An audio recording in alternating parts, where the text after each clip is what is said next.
What's going on YouTube? MrAthleticGamer here, and today I'll be bringing you guys a tutorial and review of the game called SuperPower2. Now this is a PC game. It's on Steam for about $10. And yeah, it's an RTS developed by Golem Labs, published by Dreamcatcher Games. But pretty much you can play as any nation that the UN says is a nation in 2001, and you can try to either take over the world, pretty much anything you want with that country. So yeah, it's like I said, $10. And honestly, it's really fun. It's a game that I play a lot. I mean, I'll be playing Xbox and there'll be nobody on, and I'll just be like, yeah, well, let's play this a little bit. So yeah, let's take a look. There is multiplayer. You can play multiplayer. I play that a lot now. Game options, all these other options, music. I have no music on, as you can see in here. Probably something in the background I'll put, but auto save, blah blah. Don't worry about don't matter. Okay. So let's hop into a single player game. As you can see, there's tutorials, but I'll be teaching you guys how to play here. So we're gonna go to custom game, and as this loads up, takes a little bit for me, but like I said before, this game is beautiful. It's for me, it's got everything I need for a good game, and the game is played on this little globe right here too. So yeah, we're gonna pick, as you can see, there's all these different countries you can play as, all of these countries, but we're just gonna play the United States just to show you everything. Also, you can choose a political party. Just be a Republican Party for whatever reason. So you can see you can have goals and you can set limits for them for you, but I'm not doing that. Also, you can pick by profile here. Pick that you want really shitty countries. Just move it all the way down and gives you all the shitty countries.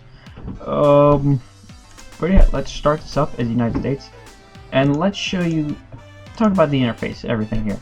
You can see the map starting in the bottom right. The map here. This button can change everything from that to that. Your little flag icon, and to your little tank icon, unless you got Navy, which is a little boat. Yeah. So then moving up, different hotkeys for everything. You also click on them and tells you this stuff, like main menu here, blah blah blah. All right. Then we move down to the bottom here. This is where a lot of pretty much everything's gonna happen. First thing here is your political thing. You click on that, it goes to political. Next thing is your military, and next thing is your money. As you can see here, United States. You can go to different countries, and then click on relations. Check out how there's more info about your country too. Tells you everything about your country, your total population, this, and you can do that on any country. So say I want to check out the information about Brazil, because I want to conquer them. More info. Well, they have this and that. How it's gonna do little stuff, see how it's going to affect your economy and stuff. So yeah, infrastructure, blah blah blah. So we're going to move back up here. As you can see, this is the timer. You can make it ×1, who's kind of slow. ×2, a little faster. ×3, even faster. ×4 is the fastest, but you can see there. Here's your mail. You'll get mail throughout the game. Your history, your population. You can change all that. Check out everything is done throughout your world, and then spheres control. I don't do anything really with that, but okay, moving on. The first thing here is political. Now you click on that, and boom, you're giving up this screen right here. All right. Now, yes, you can have all three of these open, by the way. But first thing here, your constitutional form, multi-party democracy. You can change them however you want. Multi-party democracy is, I believe, gives you more resources and a bunch of other stuff, but we're just gonna keep it that. But if you really want to play with the communist states, the United States, go ahead. Your relations might get hurt, which also you right click on the map, and yeah, check out different things like diplomatic relations. You can see how the world likes you, how the world doesn't like you. All right, kill. Go back to geographic. Next thing is your internal laws. Now your laws here go by your religions here. Your population has it. You can change it to legal, illegal, or official. You can play around with these things, see what it does with your approval rating right here. See what it does. As you can see, all these things are permitted in the United States and not permitted in the United States. And again, you can make your things illegal and your country may not like you for that. You also close your borders here to emigration or immigration. And also language too. Alright, so, and depending too how you do it, you can permit same-sex marriage. Like this up here. Bam, people even like you more. So, as you can see, approval rating, like I said, pressure is not really a thing necessary. I mean, I don't know really how you would explain pressure, but it's something that could help you. It's something. It's kind of AI-ish kind of thing. Stability, as you would expect, stability of your country. All right, and then your corruption is your corruption country. Nothing really that crazy. Treaties. All your treaties that you have. Yeah, a lot by the United States. You can also filter these for a country or the alliance or human collaboration. All these, they give you little descriptions of what they do too, so not really need to go in depth with that. The next thing we'll do is military. Military, you can see the United States, we rank first in everything except for soldiers. Land, air, and naval, we rank first. Now, here you can click on more up here, and it will give you or your forces that you have, which is a whole boatload for the United States. A boatload. Alright, each one of these, you can click on one, say, hey, we want to sell a bunch of these aircraft carriers. For whatever reason, you press the sell button. Okay, I'm not going to do that for now. Or you can press the disband button to get rid of it. Train them if you want. Training troops is probably a really good idea. But it makes your upkeep higher, as we can see. Your upkeep, so you can filter it. See which one costs you the most money to upkeep. This aircraft carrier is very expensive. Yeah. The Nimitz class. Nimitz. My fault. Nimitz. God. Gotcha. Alright. Well, here's the next thing, which is the black market, as I call it, and many other people do call it. The black market is I can go here, check in infantry vehicles, and just buy them. Click on this, hey, I want this, buy. Click on that, hey, buy. Once you're economically strong enough, which we'll get to that in a minute, you can just start buying everything. Okay, here's your build stage. Now, your building stage, kind of click on this, say I want this, I want, say, 10,000 infantry. Yeah, you can't see that, my fault. And it's going to cost me around $50 million. I press enroll, it takes me 50 days to do that. Alright, and I'll do that once if I had time to sped up. So there's another little mail thing too, which, a little ticker, you can open that too and do all that, but, yeah. The next thing is research. Researching these things. Also, this goes with design as well, so keep that there. But this is your tanks and stuff. I mean, what? All your units. So I can go to technology. This is my technology right now of all my units. Go to air, go to naval, go to strategic, which is missiles and nukes. So, as you can see, your progress, how many days it can take, and then you can change all the sliders here to do what you want. So, but then you're like, oh, well, can I make new ones? Yes, you can. You can say, hey, let's go here. I want a new design of, that's in the design button, by the way, a new design of a tank. Let's say I want to call this tank the M1A3, I think that's what we're at. Abrams, I gotta make sure I spell that right. Abrams, I think that's right. And you can just kind of deck this thing out, and it costs us down here how much one unit will cost. And also you can change it a little bit. You can make it look like that. You can have a little Stuart kind of thing going on. And kind of go like that maybe. And change your cannon to this. And bam. And then change your color to a brown. Ta-da. There you go. And then you look at your tanks. And then you can go to the M1A3. Which is all the way at the bottom. Bam. I should have looked color that too. It's kind of cool. Also in the build thing, if you click this button up here to accept foreign orders, since we're in the alliance, you can order units from different countries. which, like so, you click on this, follow the top. There you go. You can order all these countries. But United States, so you don't need anything from anyone else. You're cool if you do it right. Next here is deploy. When you buy things, they go to here, and then you can just shift click and deploy all of them and train them, or that says deploy capital if you don't have them. That's also if you buy them. Building. Here, this is just strategic things, and these are the nukes. You can see 10,000 of them is going to cost me a lot of money. We're not going to do that. Covert options. Also, that's missile defense there. You can research that if you want. Covert options. Covert actions. It's pretty much your spies. You can send these to different countries and then spy on them. Yep. And do, I think there's a... Okay, it tells me everything. Espionage, sabotage, assassination, or terrorism. Depending on military, civilian, and your category depending on everything. And then your complexity, and blah blah blah. So, strategic warfare is just if we have nukes, which we do, we can select a location like Afghanistan, select tab attack on civilian targets, and use the missiles.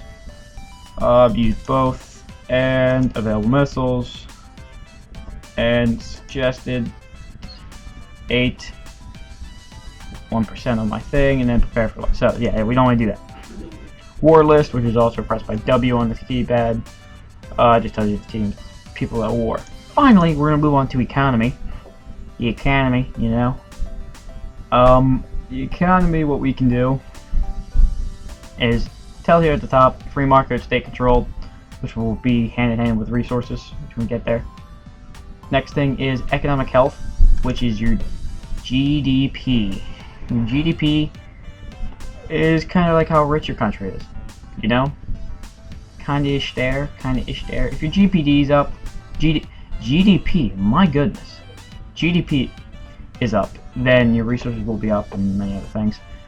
I mean, you just still gotta experiment with this. I don't know this game fully, and many people could beat me easily, but I'm still experimenting with that, what I can do with it. As you can see here, personal income tax. Do you know? Tax, I can tax the crap out of my people, and they probably would hate me, but that's also going to go, see, in my strategy change and my approval rating and trigger over problem. Alright, so then boom, I'm making positive money. Yes, my approval rating went down to 5%, but I'm making positive money, and my people would like that now. As you can see also in my mail, it says that your population is turning on me. Inflation, not that bad. Okay, you can change that to interest level, blah blah blah. Well, so that's below the poverty line and everything. But then we go to more here on the budget, and this tells you everything here. This tells you how much money you got and everything. Now, so you can go here, personal income tax. Yeah, I like keeping this up sometimes if I'm playing. Kind of keep it over there and just see what's happening with my money. And this number matches up with that number, as you can see. But countries will like you if you're saying you're playing a lower country. Countries will like you if you lower propaganda and up foreign aid. Now we're just going to do that. You saw I just did that. Alright. Now I'm going to go to diplomatic relations. And Canada loves me 100%. Now, it wasn't like this before. They didn't have these crazy numbers. Probably back of the video. I mean, these other numbers, 40 and 30 I had. But these I didn't have. And Japan likes me even more. So, that's what I can do for you. Then also, you can change everything. Set infrastructure, up your resources, as well as environment, a little bit. Telecom and government. Government will also up stability and lower corruption.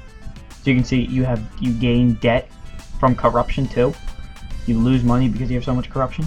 So keep that in mind. How I like to do it, I like to do how I have now. Move that down, that down, that down, that down. Since I'm in the United States, I would like to have, as a bigger country like that, keep my research rate up. And tourism, get as much money as I can off of it. And from there we make a is that billion or trillion? I think it's trillion. We gotta speed up the thing though to get it to work, so we'll just speed it for ×1. And bam, I'm making $1 trillion, I believe that is. So sad. That's how I like to do it. And then throughout the game, when I'm making more money, you just kind of up everything up until everything. I don't like keeping propaganda. I don't like it because of my country. Other countries will like me. So I think if you move it up, approval rating will go up. The same thing as well if you make these legal. Your countries around you won't. I mean, if you make these official, countries around you won't like you, but your total population will. So, yeah. And then finally, we go to resources. Now, this is where you make your money. As you can see, this is very time-consuming when you do this. If you're a privatized government and you want to make it state-controlled, you're gonna have to change every one of these by hand. It's really annoying. Let's just click on the cereals thing. So we can see we're producing 122 billion dollars worth of cereals, but we consume 150 billion. I believe that's billion, even though it says million. I think that's the million and it moves it to billion. That's some. So we produce a bunch of that. Now, what we can do, we can increase the production by 25%, and it will cost me that much money. Well, it will gain the money if I have my balance more. As you can see, we gain positive on, I believe, what do we gain positive against? Wood and paper. Now, this will change, fluctuate. If the market's not good enough, you'll lose money because you're not making any money. You see trade here, we make $14 billion off of that. Alright, now it will say probably in here too, take trade, making that much money off trade. Now, you can make it so you make trade more money off of trade than you do personal income tax. So, yeah, resources is pretty important. So I click on that, wood and paper. Say I want to make that governmentized. I like being private, I just feel it can grow a lot more. I can make governmentized, and then boom, I can meet domestic consumption, which if I have so much of it, it'll lower my production, I believe. But if I don't have enough, it will raise it up. And I won't need to increase production, which I can for a bigger boost, but no. Keep it private. Check mark that. I'm gonna make it illegal and legal. So you can tell you people, we don't like cereals, so we're gonna legalize that. Because you can do that in the game, which is kind of cool. Kind of coolest things you can do. But that's pretty much it. Besides the military size, besides anything else, I mean, attacking people. I mean, here, you click on your armies, it tells you how much. I like to just group them all in just one army. Some other people like to do that, even though my navy won't merge. My navy will try to merge, but it won't do anything. As you can see, naval units can't go in the middle of land, which they probably can't. And again, my population's turning on me. We'll just speed this up for a little bit until they merge, and we'll invade Mexico and show you how easy it is to be the United States, because it's really easy. As you can see, our military's high, our economy's easily able to get out of the hole. And we're just going to move them there. You can see we're in the alliance with the UN, which is pretty much what this is. I think that's the UN. No, that's not the UN. That's the, what's it called? The cool thing that we have. Not really. NATO. That's NATO. There we go. Then I can just go here and then move. Yes, trigger an act of war. Yes, yes, please. Thank you. They're going to try to attack my navy, but I have the best navy in the world. So I'm just going to move there, occupy the territory, take over the city, attack it. You can see, we're still in NATO. They haven't told us we can't be not in NATO. I don't think we're going to win that battle. You can click on these battles to check out what's happening. Probably these troops are going to come in and try to take me. Yep. See? That's what they're going to do. They're all going to come and attack me. See? Victorious, blah, blah, blah, delete all, don't need to care. Approval rating's up 19% though. It's up at 19. Stability's dropping because we're at war. Corruption though is dropping too because we have a little bit higher in government. Okay. So in here say, oh man, I got control all these regions, I gotta click on each one. Nope, just click on that, click on the country, occupy territory. It occupies the territory, and then bam, you have it. Alright, see? Ta-da. Now, then you can right click again, and then go to quick treaty, annex, and then confirm. And now you're annexing the country. It will take 6 months to do so, and other countries won't like it. Like I said before, you had to have really high diplomatic relations with people. Now, it's all red. The world really does not like you, except for Canada. Canada really does like you. Canada does not want to hold a grudge against you, nor does Guyana. Guyana doesn't want to hold a grudge. Yeah, kind of hates you. Israel doesn't, and Kuwait likes you, kind of. Canada likes you though. So Canada likes everybody though. It's Canada. Look, who's Canada hate? Nobody. Well, they kind of hate the east part people, but yeah, that's pretty much it. I may be starting a series on my channel with this, but this is pretty much it. I find this game being pretty fun. I don't know, what do you guys think? Tell me in the comments below. Guess. So it's been MrAthleticGamer doing this little review, tutorial kind of game thing for SuperPower2. Hope to see you next time. So yeah, see ya.